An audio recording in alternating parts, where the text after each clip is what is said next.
அனைவருக்கும் வணக்கம். இன்றைய ஜோதிட நிகழ்ச்சியில் நாம் பார்க்க இருக்கின்ற ஒரு அற்புதமான பரிகார கோவில் என்னவென்று சொன்னால், மடவார் வளாகம் என்ற ஊரில் உள்ள வைத்தியநாத சுவாமி கோவிலை பற்றி தெரிந்து கொள்வோம். இது ஒரு அற்புதமான ஒரு கோவில், சிறந்த பரிகார ஸ்தலமாக விளங்குகிறது. இந்த கோவிலானது விருதுநகர் மாவட்டம் ஸ்ரீவில்லிபுத்தூர் என்ற ஊரிலிருந்து சுமார் 1 கிலோமீட்டர் தொலைவில் உள்ள மடவார் வளாகம் என்ற ஊரில் அமைந்துள்ளது. இங்கு உள்ள சிவனுடைய திருநாமம் வைத்தியநாத சுவாமி. தாயார் சிவகாமி அம்மையார். சிவகாமி அம்மையார் சமேதன வைத்தியநாத சுவாமியை பற்றி தெரிந்து கொள்வோம். இது மிகவும் அற்புதமான ஒரு கோவில். அப்பர், சம்பந்தர், சுந்தரர் போன்ற சமய குறவர்களால் தேவார பாடல் பெற்ற ஸ்தலமாக விளங்குகின்றது.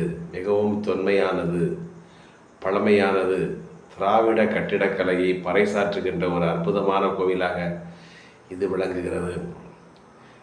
திருமலை நாயக்கர் என்ற மன்னர் தீராத வயிற்று வலியால் அவதிப்பட்டதாகவும், அந்த திருமலை நாயக்கர் இந்த கோவிலில் உள்ள காயக்குடி என்ற தீர்த்தத்தில் நீராடிவிட்டு இங்கு உள்ள சிவகாமி தாயார் சமேதன வைத்தியநாத சுவாமியை முறையாக வழிபாடு செய்து தன்னுடைய தீராத வயிற்று வலியிலிருந்து விடுதலை பெற்றதாக வரலாறு கூறுகிறது. எனவே இந்த கோவில் ஒரு தீராத நோய்களுக்கு பரிகாரம் தரக்கூடிய அற்புதமான பரிகார ஸ்தலமாக விளங்குகிறது. கர்ம நோய்கள், உடல் நோய்கள் அத்தனையும் நீக்கக்கூடிய ஒரு அற்புதமான பரிகார ஸ்தலமாக விளங்குகிறது. முன்னொரு காலத்தில் ஒரு ஏழை தம்பதிகள் குழந்தை பாக்கியம் இல்லாமல் மிகவும் கஷ்டப்பட்டு கொண்டிருந்ததாக வரலாறு கூறுகிறது. அந்த ஏழை தம்பதிகள் இந்த சிவகாமி தாயாரையும் வைத்தியநாத சுவாமியும் நம்பி முறையாக இந்த காயக்குடி தீர்த்தத்தில் நீராடிவிட்டு அவர்களை வழிபாடு செய்து குழந்தை வரம் வேண்டி இங்கு உள்ள சிவனை வழிபாடு செய்ததாக வரலாறு கூறுகிறது. இவர்களுடைய பக்தியை மெச்சி சிவபெருமானும் சிவகாமி தாயாரும் மனமிறங்கி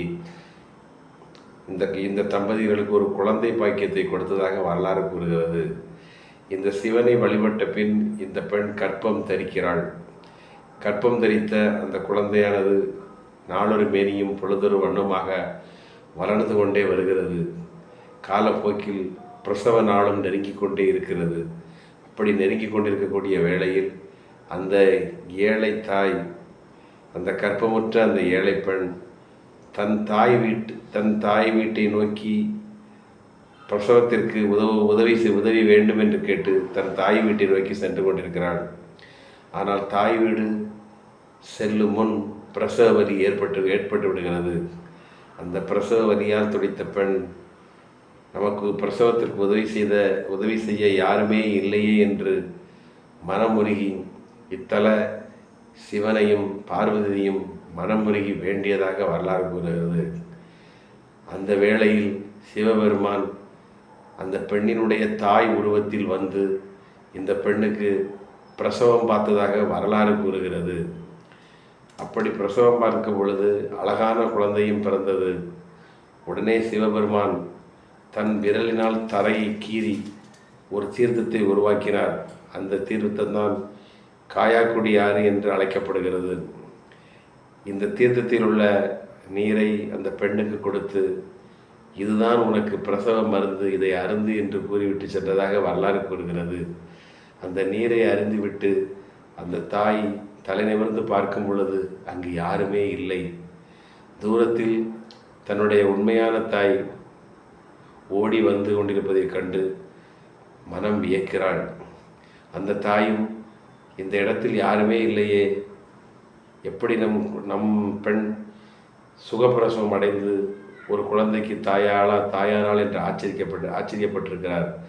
அந்த வேளையில்தான் இங்கு உள்ள சிவகாமி தாயாரும் வைத்தியநாத சுவாமியும் காட்சி கொடுத்து உங்களுடைய பக்தியை மெச்சி நாங்கள் தான் உங்களுக்கு அருள் புரிந்தோம் என்று காட்சி கொடுத்திருக்கிறார்கள். அப்படிப்பட்ட ஒரு அற்புதமான ஸ்தலம்தான் இந்த மடவார் வளாகம் என்ற ஊரில் உள்ள வைத்தியநாத சுவாமி கோவிலாகும். குழந்தை இல்லாத தம்பதிகள் இங்கு உள்ள காயக்குடி ஆற்றில் நீராடிவிட்டு இங்கு உள்ள சிவகாமி தாயார் சமேதன வைத்தியநாத சுவாமியை வழிபாடு செய்துவிட்டு வந்தால் குழந்தை பாக்கியம் இல்லாதவர்களுக்கு கண்டிப்பாக குழந்தை பாக்கியம் கிடைக்கும் என்பது வரலாறு. அதேபோல் எந்த நோயில் நாம் அவசைப்பட்டு கொண்டிருந்தாலும் இந்த காயக்கொடி ஆற்றில் நீராடிவிட்டு இங்கு உள்ள சிவனை வழிபாடு செய்தால் எப்பேற்பட்ட தீராத நோயும் பகலவனை கண்ட பனி போல மறையும் என்பது வரலாறு.